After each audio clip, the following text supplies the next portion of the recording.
নমস্কার। আজকে দেখাবো মিল্কি মাশরুমের বেড ফিলিং। তবে বলে দেওয়া ভালো, মিল্কি মাশরুমের প্রসেস আমি 3 রকমভাবে দেখাবো। এখন একটা দেখাচ্ছি, নেক্সট ভিডিওতে একটা দেখাবো, তারপরে ভিডিওতে একটা দেখাবো। কারণটা আমি ভিডিও শেষে জানিয়ে দিচ্ছি। আপনারা দেখতে থাকুন। মিল্কি মাশরুম করতে গেলে খড় লাগবে, আচ্ছা আপনার একটা ম্যাচিওর স্পন লাগবে, আপনার লাগবে রাবার ব্যান্ড লাগবে, স্পনটা রাখার জন্য একটা পাত্র লাগবে, একটা ছিদ্র করার জন্য কলম লাগবে, পিপি প্যাকেট যেটা এটা মাপটা হচ্ছে 16/22, আর লাগবে 16 দিন লাগবে। ঠিক আছে, এবার প্রস্তুত দেখানো যাক।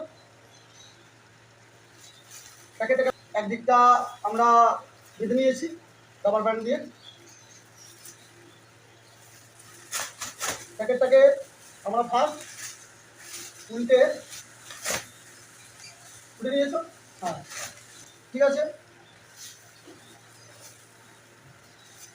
এবার আমরা ওয়েস্টার মাশরুমে প্রসেসটা দেখেছি, 4টে লেয়ারে স্পন দেওয়া হবে, এতে আমরা 3টে লেয়ার স্পন দেবো।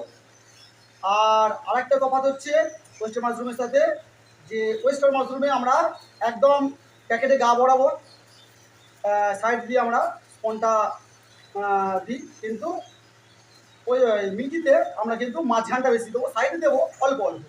কারণ মিল্কি মাশরুম মাঝখানে যতটা ভালো হবে সাইডে ভালো হয় না, সাইডে বেশি হয়ে গেলে কী হবে, সাইড দিয়ে পড়ে যাবে।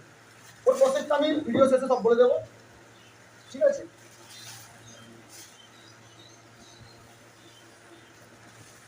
প্রথমে খড় দেবো, প্রথম লেয়ারেই খড়।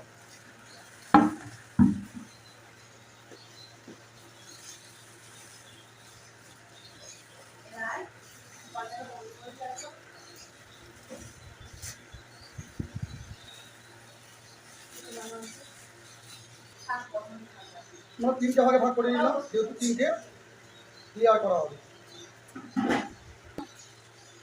এবার একটা ভাগ দিলাম, একদম সাইড দিয়ে না, সাইডে অল্প দেবো, অল্প করবে, মাঝখানটা বেশি, মাঝখানটা বেশি, মাঝখানটা আমরা ভালো করে কিন্তু স্পনটা ক্লিয়ার করে দিলাম। তারপর আবার খড় দেবো,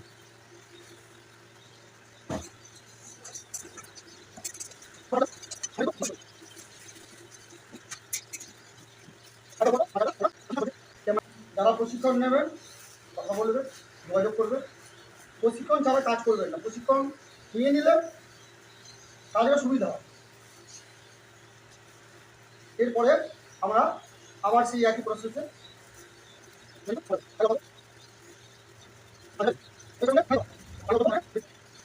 আমরা আবার করে দেব।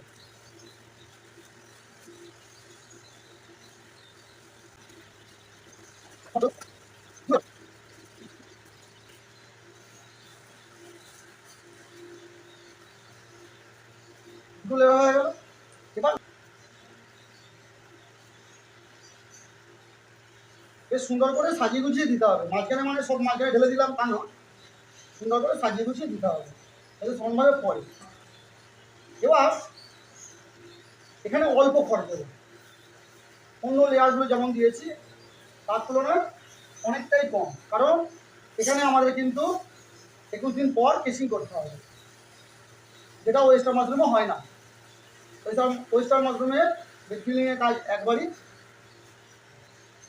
আর মিল্কিতে বেড ফিলিংয়ের কাজ দুবার।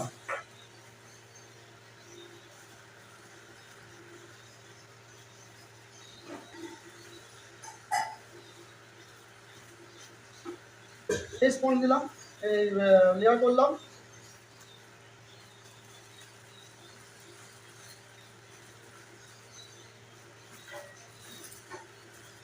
এবার লাগবে আমাদের চুলোটা।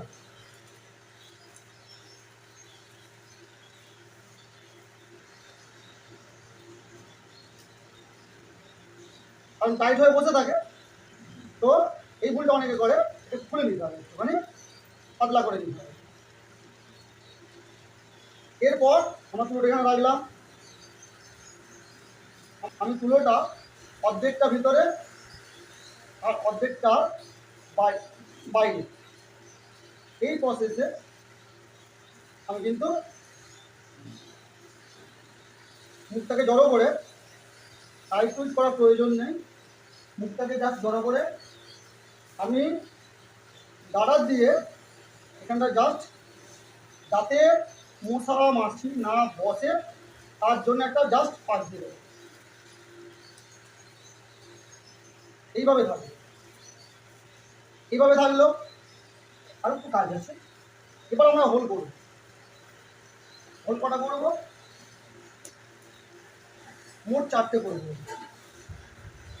4 কোণে 4 থেকে 4টে, 4 থেকে 4টে হোল করলাম। এই হোল করে ওই হোলের মধ্যেও কিন্তু আমরা একটু করে পুরো পুশ করে দেবো,